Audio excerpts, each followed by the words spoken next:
नमस्कार, मैं हूं सोमा सिंह और आप देख रहे हैं वैम छत्तीसगढ़। चलिए जानते हैं छत्तीसगढ़ की टॉप 10 खबरें। रायपुर में नेशनल हेराल्ड मामले को लेकर कांग्रेस का प्रदर्शन। मोदी और शाह की फोटो पर पोती गई कालिक। भाजपा कार्यालय पहुंचने से पहले पुलिस ने रोका, जमकर हुई झूमा झटकी।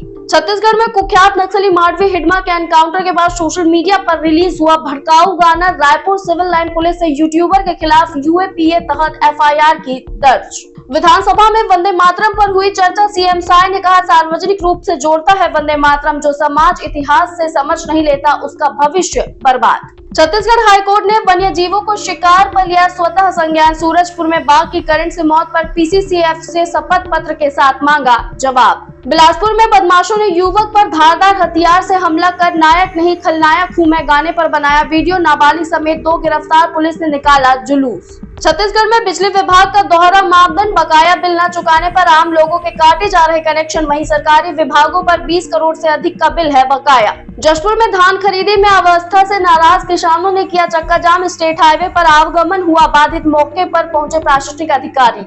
रायपुर में ढाबे में जली रोटी को लेकर हुआ बवाल। जन्मदिन में डिनर करने पहुंचे थे दोस्त। मारपीट में 4 लोग हुए घायल। राजेंद्र नगर थाने का है मामला। छत्तीसगढ़ शराब घोटाला। सौम्या चौरसिया के पास पहुंचाया गया 115 करोड़। पूछताछ के लिए ईडी ने विशेष अदालत से मांगी 3 दिन की रिमांड। छत्तीसगढ़ में अब जन्म और मृत्यु प्रमाण पत्र बनाने की भागदौड़ खत्म। ऑनलाइन होगी पूरी प्रक्रिया।